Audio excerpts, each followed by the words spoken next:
ഇതിപ്പോ എന്താ തൃശ്ശൂർ ജോലി ഉണ്ടായ അത്ര മൃഗങ്ങൾ പോലും ഇല്ലല്ലോ. ഇതിനെ കാണാൻ വേണ്ടിയിട്ടാണോ ഞങ്ങൾ ഇത്ര രൂപ മുടക്കിയിട്ട് ഇങ്ങോട്ട് വരുന്നത്?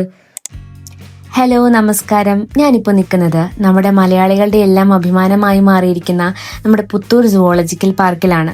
തൃശ്ശൂർ ജില്ലയിലാണ് ഈ പാർക്ക് സ്ഥിതി ചെയ്യുന്നത്. 2000-ന്റെ തുടക്കത്തിലാണ് തൃശ്ശൂർ മൃഗശാല പുത്തൂരിലേക്ക് മാറ്റാനുള്ള ചർച്ചകൾ ആരംഭിച്ചിട്ടുണ്ടായിരുന്നത്. വന്യജീവികൾക്ക് അവയുടെ സ്വാഭാവിക ആവാസ വ്യവസ്ഥയിൽ കഴിയാനുള്ള സൗകര്യമൊരുക്കുക എന്നതായിരുന്നു അതിന്റെ ലക്ഷ്യം. ഈ സൂവിന്റെ ഡിസൈനർ എന്ന് പറയുന്നത് ജോൺ കോം ആണ്.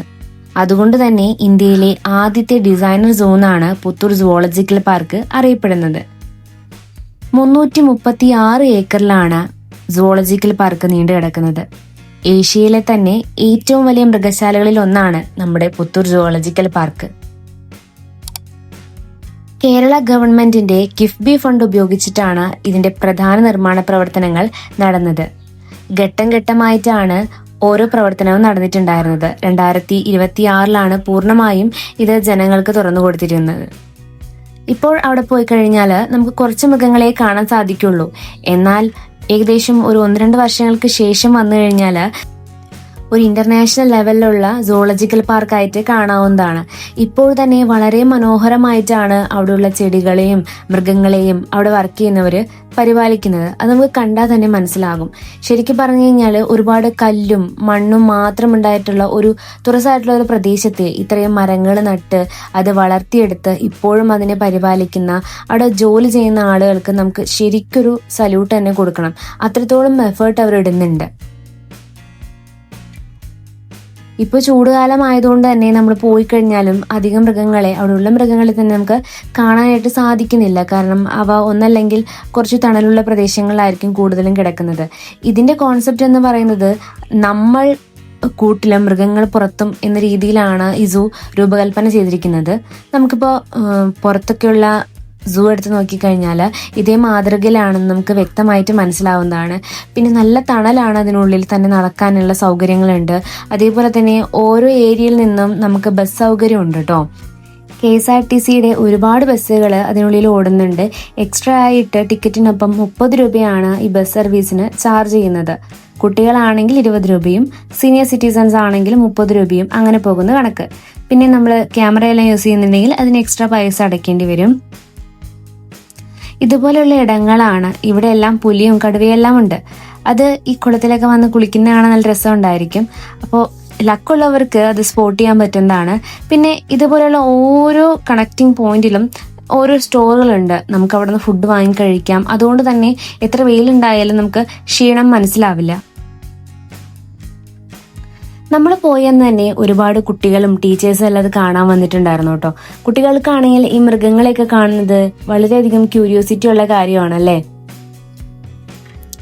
നമ്മള് മലയാളികളുടെ പ്രശ്നം എന്താണെന്ന് വെച്ചിട്ടുണ്ടെങ്കിൽ ഒരു കാര്യം തുടങ്ങിക്കൊണ്ടിരിക്കുന്ന സമയത്ത് അതിനെ വിമർശിക്കും.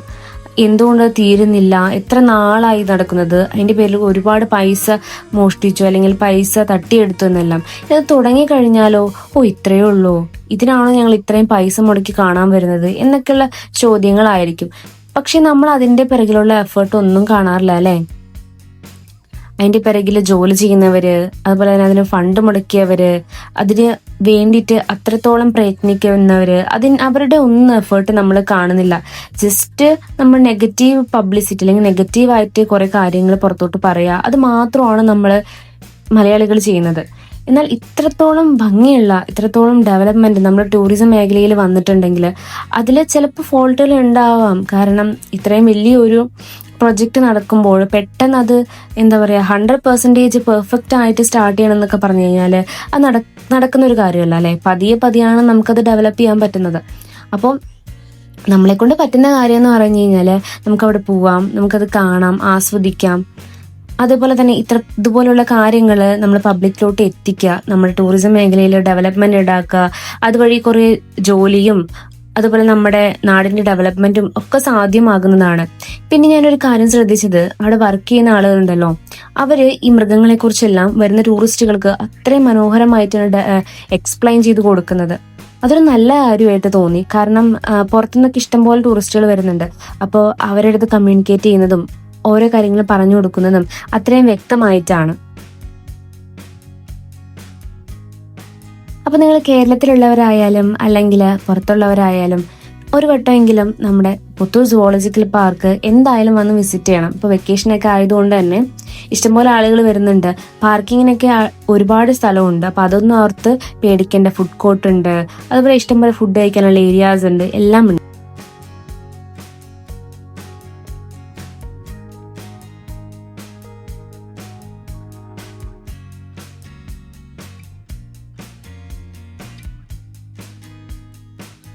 കൂടാതെ തന്നെ നമ്മുടെ തൃശ്ശൂരിലെ പുതിയ ഡബിൾ ഡെക്കർ KSRTC ബസ്സിന് സർവീസ് തുടങ്ങിയിട്ടുണ്ട്. അത് KSRTC സ്റ്റാൻഡിൽ നിന്നാണ് തുടങ്ങുന്നത്. പുത്തൂർ സുവോളജിക്കൽ പാർക്ക് വരെ സർവീസ് ഉണ്ട്. അതും ഉപയോഗിച്ചുകൊണ്ട് നിങ്ങൾക്ക് ഇവിടെ എത്താവുന്നതാണ്.